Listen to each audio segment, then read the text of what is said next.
The Golden Torch, or The Torch, was a nightclub in Tunstall, Stoke-on-Trent. Opened as a mod venue, it later became important to fans of Northern Soul, with their all-nighters. The building was located on Hoe Street, behind the Sneyd Arms Hotel, on Tower Square in Tunstall. It started as a church before becoming a roller skating ring, and in the 1940s the Little Regent Cinema. It featured marbled pillars and a balcony overlooking the dance floor. Retaining the original features, the cinema was converted into a mod club by Chris Burton, who had bought it for around £27,000. The club was opened on the 30th of January 1965 by headliners Billy J. Kramer and the Dakotas. Acts such as the Kinks and Wayne Fontana followed. Such acts were making some profit for Chris, but nothing spectacular. In 1965, after a performance by visiting soul music artists Inez and Charlie Fox, whom charged £150, the Golden Torch became a major soul venue, with a similar clientele to Manchester's Twisted Wheel. Peter Stringfellow was amongst the many DJs whom at some time has residency, as did Barmy Barry.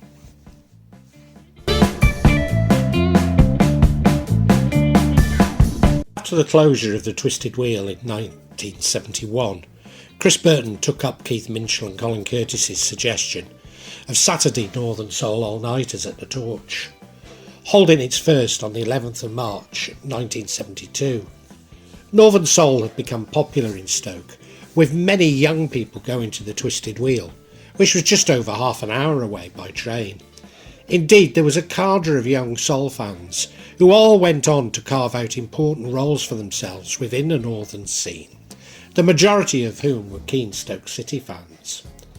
The Torch's all-nighters proved a massive success, running from 8 p.m. Saturday to 8 a.m. Sunday, and initially costing 50p entry. Although the building was designed to hold a maximum of 500, a record 1,300 people attended the Major Lance all-nighter in 1973, the recording of which came out as an LP. Artists who performed included Major Lance, the Drifters, the Stylistics, Oscar Tony Jr., the Chi-Lights and Edwin Starr. However, became a victim of its own success, with regular police presence, stimulants and overcrowding. When the club came to renew its licence on the 16th of March 1973, Stoke-on-Trent Council refused the renewal. Without a licence, the club simply faded away.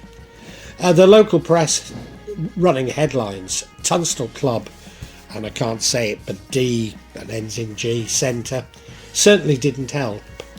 In fact, its reputation spread, and I recall how in my small Shropshire village of Condover, many parents being concerned about their children attending. Many did attend, as did young people from all over Shropshire, although I was just a little too young to attend myself. Nevertheless, only a few years later, I became very close to the Stoke ground, who I found to be incredibly friendly and welcoming.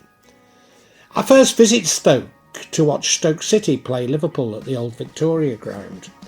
Despite being long after the bottle kilns has been replaced, I was shocked by how the smoke clung to the valley bottoms, which could clearly be seen when at the top of its hills.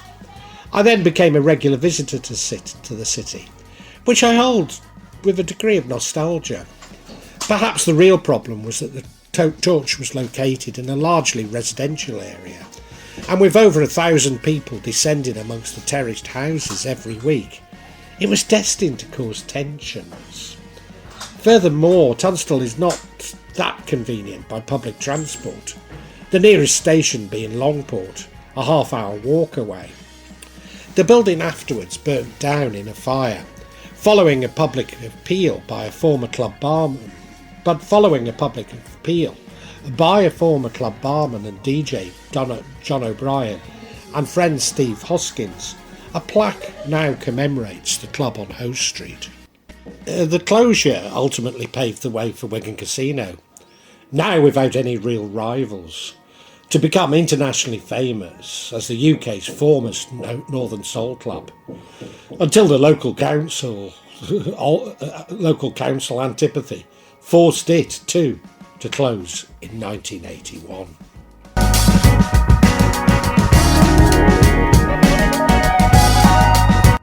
The main soul all-nighter DJs included Keith Minshull from Kidsgrove, then joined by Colin Curtis from Madeley, and whom had been DJing at Tiffany's in Newcastle, known as the King Spinners, both of whom had been DJing Friday soul nights at the Torch. Later, Alan Day from Horsley Woodhouse in Derbyshire, and Martin Ellis, who I'm previously stated was from Newton the Willows, but was another from Stoke, joined in the soul nights and then the all-nighters. Once the all-nighters started, they were joined by Dave Everson from Stoke, Sandon, I think, after he left the army. Later still, Tony Jebb from Blackpool was poached from the Mecca by Chris Burton, and he later recruited Ian Levine from Blackpool, and they became mainstays. In fact, as the Torch's closure became inevitable, Keith and Colin left to start international all-nighter at the Top Rank in Hanley, and then went on to revive Blackpool Mecca.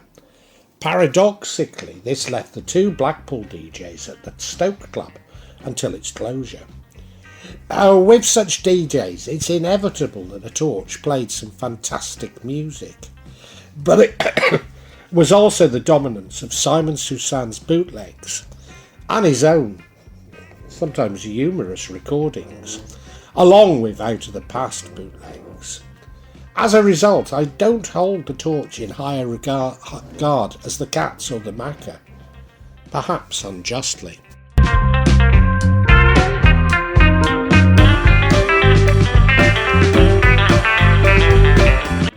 Chris was behind the out of the past bootlegs, but escaped prosecution, although I think was forced to close the operation and withdraw the releases. I seem to recall that Chris claimed that there'd been a fire at the warehouse, which satisfied the authorities, although copies kept turning up, including some which appeared to have fire-damaged labels. These were marketed via the International Soul Club located in Newcastle. They also showed badges with a clenched fist that Chris had designed, with the names of places all over Great Britain. Through the International Soul Club, Chris did attempt to revive the Torch, including promoting the Top Rank in Hanley, the Queen's Hall in Leeds, which I don't think occurred, despite years later me attending an all-nighter there, and I think the new Torch in Trafford, which again I doubt if ever happened. In fact, both Chris Burton and the International Soul Club got a bad name on the scene, partially due to the out of the past bootlegs, but also promoting events which were cancelled. I understand that as the result of successful promotions in the Stoke area, this reputation has been resurrected. Many claim that the Torch was the first modern all-nighter, and in many respects one can see how it provided the business model for Wigan Casino. And whilst the more purist music policy was to become formative in the Mecca. Thus we can say that the Torch had a fundamental role in the development of Northern Soul. It's not one that I'm entirely comfortable with. Despite these personal concerns, I need to say that during the latter years of Wigan, I became very friendly with Keith Minshull and indeed Dave Everson, something I cannot say about Russ Stanley, the villain, one might say, Widow Twankey of Wigan. Furthermore, despite whilst I knew Les Caquel well, I cannot say that I knew Colin Curtis anything like as well as I did Keith, and I really didn't know Ian Levine at all. I should add that post-Wigan, Stafford's Top of the World became a very popular all-nighter, almost securing Northern Soul's continued following. Whilst this was clearly influenced by Yates and Wigan, There was a strong influence of the Torch on the night, including former Torch DJs and regulars.